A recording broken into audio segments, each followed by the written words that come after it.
Good morning my dear students. आप सभी को बेस्टा कॉम्पिटेटिव क्लासेज के यूट्यूब चैनल पे मैं आलोक स्वागत करता हूँ।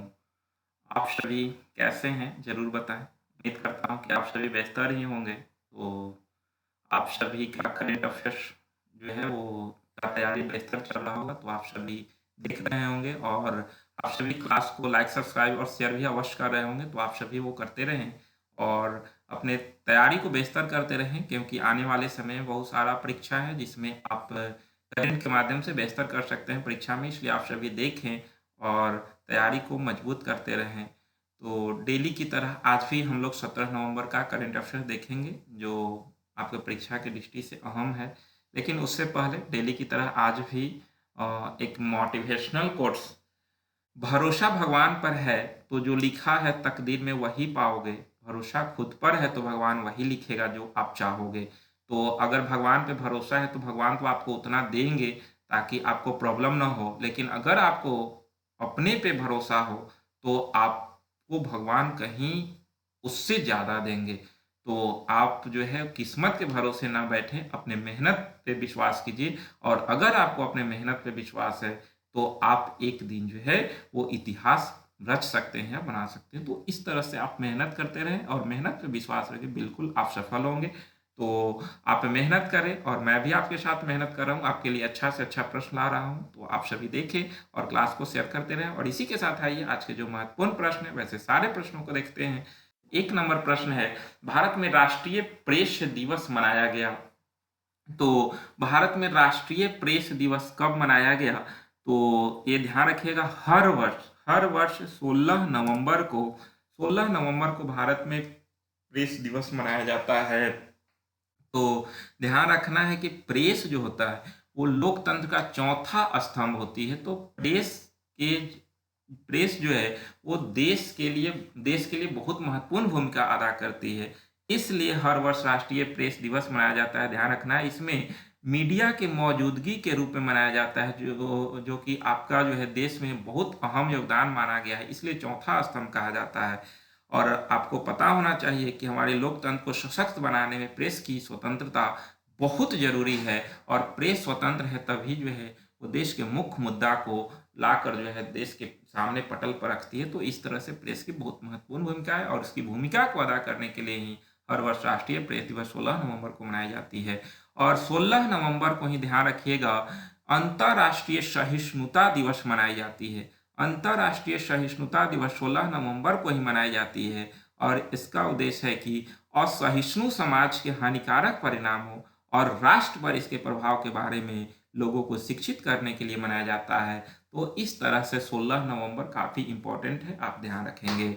अगला प्रश्न है नंबर कि हाल ही में नीति आयोग के पूर्णकालीन सदस्य किसे नियुक्त किया गया? तो सबसे पहला प्रश्न बना नीति।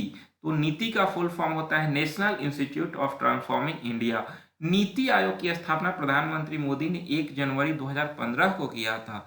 नीति आयोग योजना आयोग का ही नया नाम है, ध्यान रखिएगा। जब केंद्र में बीजेपी सरकार आई थी, मोदी सरकार आई, तब योजना आयोग का नाम बदलकर नीति आयोग किया। तो इसका स्थापना 1 जनवरी 2015 को हुई थी। अभी वर्तमान में नीति आयोग के अध्यक्ष प्रधानमंत्री मोदी हैं, क्योंकि नीति आयोग के अध्यक्ष प्रधानमंत्री ही होते हैं। तो प्रधानमंत्री मोदी अभी नीति आयोग के अध्यक्ष हैं। नीति आयोग के उपाध्यक्ष अभी वर्तमान में सुमन बेरी हैं और नीति आयोग के सीईओ परमेश्वरन अय्यर हैं। तो ध्यान रखिएगा ये थी। यहाँ पर कह रहा है कि इसके पूर्णकालीन सदस्य किसे नियुक्त किया गया है, तो इसका आंसर अरविंद विरवानी हो जाएगा, जो कि पूर्णकालीन सदस्य के रूप में जो है नियुक्त किए गए हैं। तो ध्यान रखिएगा।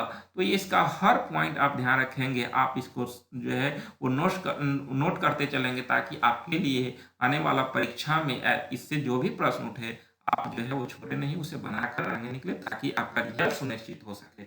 अगला प्रश्न है कि हाल ही में German watch, new climate institute और क्लाइमेट एक्शन नेटवर्क द्वारा जारी क्लाइमेट चेंज परफॉर्मेंस इंडेक्स सीसीपीआई में भारत का स्थान क्या है? तो इसको ध्यान रखेंगे आप। पहले तो यही बना कि क्लाइमेट चेंज परफॉर्मेंस इंडेक्स कौन जारी करती है। तो यहाँ से आप ध्यान रखिएगा कि इसे जारी करती है German watch, new climate institute और क्लाइमेट एक्शन नेटवर्क। तो इसमें भारत के स्थान की बात कर रहा है। तो कुल इसमें 63 देश हिस्सा लिए थे और 63 देश में भारत का स्थान 8वां है। यानी कि भारत का स्थान 8वां है तो इसका आंसर 1 नंबर हो जाएगा। और 63 देशों में जो है इस यानी कि 63वां स्थान पर, अंतिम स्थान पर ईरान है, ध्यान रखना है। और सबसे बड़ी बात है कि इसमें टॉप 3 में कोई भी देश शामिल नहीं है, क्योंकि यह सूचकांक श्रेणी में अच्छा प्रदर्शन नहीं किया, उसका जो रेटिंग है उसको प्राप्त नहीं कर पाया, जिसके वजह से 1 2 3 कोई भी कंट्री नहीं है और चौथा स्थान पे डेनमार्क है। तो इस तरह से जो है एक इसका रिपोर्ट जारी हुआ। इस रिपोर्ट में 1 2 3 कोई नहीं, चौथा पर डेनमार्क है और अपना भारत 8वां स्थान पे है और वही अंतिम स्थान पर जो है वो ईरान है, ध्यान रखना है, जो कि 63वां स्थान पे है। और ये रिपोर्ट जो है खासकर भारत ने ग्रीन हाउस इमिशन और ऊर्जा उपयोग श्रेणी में उच्च रेटिंग प्राप्त किया और इस वजह से भारत जलवायु नीति और नवीकरणीय ऊर्जा वर्ग में मध्यम रेटिंग की। इसके वजह से भारत का स्थान जो है वो कुछ अच्छा रहा। साथ ही भारत 2070 तक नेट जीरो इमिशन का लक्ष्य रखा है, ये भी इसका उद्देश्य रहा, ये भी शामिल किया गया है। भारत 2005 के स्तर से 2030 तक अपने यहाँ सकल घरेलू उत्पाद की उत्सर्जन तीव्रता को 45% तक कम करने के लिए भी प्रतिबद्ध है। तो इस तरह से भारत जो है इसके लेकर काफी सक्रिय है, जिसके वजह से भारत का स्थान 8वां है, ध्यान रखेंगे। अगला प्रश्न 4 नंबर है, हम लोग देखते हैं। भारतीय ओलंपिक संघ के एथलीट आयोग के अध्यक्ष के रूप में मैरी कॉम को चुना गया, इसका संबंध किस खेल से? तो भारतीय ओलंपिक संघ के एथलीट आयोग के अध्यक्ष मैरी कॉम को चुना गया है और इनके अध्यक्ष के रूप में जो है मैरी कॉम को चुना गया और इनका संबंध ध्यान रखिएगा कि बॉक्सिंग से हो जाएगा। तो इसका आंसर 1 नंबर होगा। अगला प्रश्न है नंबर कि हाल ही में जनजातीय आबादी को शोषण से बचाने के लिए अनुसूचित क्षेत्रों में पंचायत विस्तार अधिनियम, पेशा अधिनियम लागू किया गया। तो 15 नवंबर को बिरसा मुंडा की जयंती के उपलक्ष्य में जनजातीय गौरव दिवस मनाया गया और उसी दिन झारखंड की स्थापना दिवस भी था। तो उसी दिन राष्ट्रपति द्रौपदी मुर्मू के द्वारा मध्य प्रदेश के अंदर पंचायत विस्तार अधिनियम लागू किया गया, पेशा को लागू किया गया, ताकि जो है जो अनुसूचित जनजाति हैं उनको सहायता दिया जा सके और यानी कि उन्हें समाज के मुख्य धारा में लाया जा सके। इसके लेकर जनजातीय आबादियों को शोषण से बचाने के लिए पेशा लागू किया गया। तो इसका आंसर मध्य प्रदेश हो जाएगा। इसकी शुरुआत राष्ट्रपति के द्वारा किया गया मध्य प्रदेश में। मध्य प्रदेश के वर्तमान में मुख्यमंत्री शिवराज सिंह चौहान है और उन्होंने भी यहाँ पर साथ रहा। तो इस तरह से इसका आंसर भी जाएगा। अगला है 6 नंबर प्रश्न कि देश के अनुभवों को साझा करने हेतु स्विट्जरलैंड पर्यटन के मंत्री राजदूत के रूप में किसे नियुक्त किया है?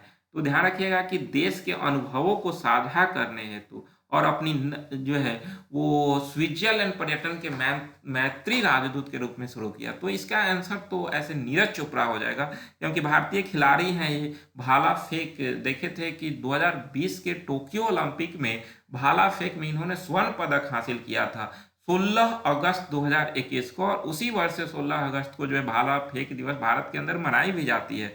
तो नीरज चोपड़ा नियुक्त किए गए हैं क्योंकि भारतीय खिलाड़ी अपनी नई भूमिका में देश में अपने अनुभवों को साझा करेंगे और इसे आउटडोर के लिए एक आदर्श गंतव्य और बाइकिंग, हाइकिंग, सॉफ्ट के लिए सर्वश्रेष्ठ गंतव्य के रूप में प्रदर्शित किया जा सके, इस उद्देश्य से नीरज चोपड़ा को नियुक्त किया गया। तो ध्यान रखिएगा, नीरज चोपड़ा को स्विट्जरलैंड पर्यटन के मैत्री राजदूत के रूप में नियुक्त किया गया है। तो इसका आंसर हो जाएगा आपका बी नंबर, नीरज चोपड़ा। अगला प्रश्न नंबर पे चलते हैं कि हाल ही में किस भारतीय राज्य ने हिंसा को महिमा मंडित करने वाले हथियारों और गीतों के सार्वजनिक प्रदर्शन पर पूर्ण प्रतिबंध लगाने का आदेश जारी किया है? तो खासकर जो है वो बहुत सारे दंगा होने की वजह से उस दंगा को रोकने के लिए राज्य सरकार ने हिंसा को महिमा मंडित करने और हथियारों और गीतों के सार्वजनिक प्रदर्शन पर रोक लगाया है। तो इसका आंसर पंजाब हो जाएगा। पंजाब के भगवंत मान सरकार, जो कि आम आदमी पार्टी की सरकार है, और उसने ऐसा किया कि हथियारों और गीतों के सार्वजनिक प्रदर्शन पर पूर्ण प्रतिबंध लगाया ताकि हिंसा पर जो है वो प्रतिबंध लगाया जा सके और जो भी भड़काऊ भाषण देंगे उनको गिरफ्तार किया जा सके। इस तरह से जो है वो बहुत कड़ा आदेश जारी किया भगवंत मान सरकार ने। तो ध्यान रखिएगा, इसका आंसर पंजाब हो जाएगा। अगला प्रश्न नंबर है कि आर्टेसिस नामक अपना मून मिशन हाल ही में किसने लॉन्च किया? तो नासा अमेरिका के जो है वो सैटेलाइट लॉन्चिंग करता है नासा, और यही जो है वो आर्टेसिस नामक अपना मून मिशन लॉन्च किया। और खासकर जो है वो ध्यान रखिएगा कि यह एक मानव रहित मून मिशन है। नासा जो है एक मानव रहित मून मिशन आर्टेसिस का सफल परीक्षण किया, और इस तरह से ध्यान रखिएगा कि अब जो है बिना मानव के चंद्रमा पर जाया जा सकता है। चंद्रमा पृथ्वी का एकमात्र प्राकृतिक उपग्रह है, और वहीं पर मानव रहित मून मिशन शुरू किया है। इस कौन? तो नासा, ध्यान रखिएगा। इसरो जो है इंडियन स्पेस रिसर्च ऑर्गेनाइजेशन है, जिसका मुख्यालय बेंगलुरु के अंदर है, और इसकी स्थापना 1969 ईस्वी में हुआ था, ध्यान रखिएगा। तो ये भी प्रश्न पूछ लेता है, आप सभी ध्यान रखिएगा। तो इसका आंसर बी नंबर ऑप्शन हो जाएगा। अगला प्रश्न है नंबर कि भारत ने किस देश के साथ मिलकर COP27 लीड IT समिट की मेजबानी की? तो अभी हाल ही में COP27 मिस्र के अंदर हुआ था, और COP27 लीड IT समिट की मेजबानी स्वीडन, इसका आंसर स्वीडन हो जाएगा, स्वीडन किया। और इसमें भारत की तरफ से केंद्रीय मंत्री भूपेंद्र यादव संबोधित भी किए थे। तो इस तरह से दोनों मिलकर, भारत और स्वीडन मिलकर जो है लीड IT समिट की मेजबानी की, और इसमें भारत की तरफ से केंद्रीय पर्यावरण मंत्री भूपेंद्र यादव संबोधित किया। और ध्यान रखिएगा COP26 ग्लासगो में हुआ था, और COP27 मिस्र के अंदर 2022 में हुआ है। तो ये ध्यान रखेंगे, क्लाइमेट चेंज से संबंधित ये समिट होता है, जो कि 2022 में मिस्र में हुआ है। स्वीडन की राजधानी की बात करते हैं तो स्टॉकहोम हो जाएगा, ध्यान रखना है आपको। मिस्र की राजधानी काहिरा है, नॉर्वे की राजधानी ओस्लो में है। अगला प्रश्न है, देखते 10 नंबर। तो 10 नंबर प्रश्न है, ध्यान रखिएगा। सवाल हमारा जवाब आपका, काफी महत्वपूर्ण टॉपिक है, महत्वपूर्ण क्वेश्चन है आपके लिए डेली। तो मैं क्वेश्चन जो लाता हूँ उसका आंसर भी देता हूँ, लेकिन आज से जो मैं एक सवाल आपके लिए लाऊंगा वो सवाल हमारा रहेगा, लेकिन आज के लिए जवाब आपका रहेगा। फिर कल इस सवाल का जवाब मेरा हो जाएगा। तो लेकिन आज जो इसका सवाल है, ये सवाल आपका मेरा है, तो जवाब आप जरूर इसका कमेंट बॉक्स में करेंगे, क्योंकि आपके लिए डेली एक प्रश्न लाया जाएगा, ताकि आप डेली कुछ ना कुछ सीखें। आपके लिए मैं डेली नया करता हूं, ताकि आप बेहतर कर सके परीक्षा में। तो आप सभी जरूर इसका आंसर देंगे। मुमताज महल की असली नाम क्या था? तो मुमताज महल का असली नाम क्या है, आप सभी इसका उत्तर कमेंट बॉक्स में जरूर दें। जितने लोग जो है वो वीडियो को फॉलो कर रहे हैं वो सभी लोग कमेंट बॉक्स में उत्तर करें, और मैं नेक्स्ट वीडियो लाऊंगा, उसमें जो है इसका आंसर करवाऊंगा। तो नेक्स्ट वीडियो में मैं इसका जवाब दे दूंगा, लेकिन इस वीडियो में सिर्फ मेरा सवाल है, जवाब आपका है। तो डेली हम एक प्रश्न जो है वो सवाल हमारा जवाब आपका, तो डेली आपको सवाल हमारा जवाब आपका में स्वागत रहेगा। आप जरूर आएँ, और साथ साथ BCC आपको स्वागत कर रहा है। आप सभी आएँ और अपने तैयारी को बेहतर करते रहें। लेकिन प्लीज़ आप सभी ये भी करें कि क्लास को जितना हो सके आप सभी शेयर करते रहें, शेयर नहीं रुकना चाहिए। और बाकी आपके लिए मैं दिन रात मेहनत करके आपके लिए अच्छा से अच्छा प्रश्न लाऊंगा, ताकि आप बेहतर कर सकें। तो आप सभी को बहुत बहुत धन्यवाद, आप सभी सफल हों, और इसी के साथ नेक्स्ट वीडियो में फिर से आपका स्वागत करूंगा। बहुत बहुत धन्यवाद आप सभी को।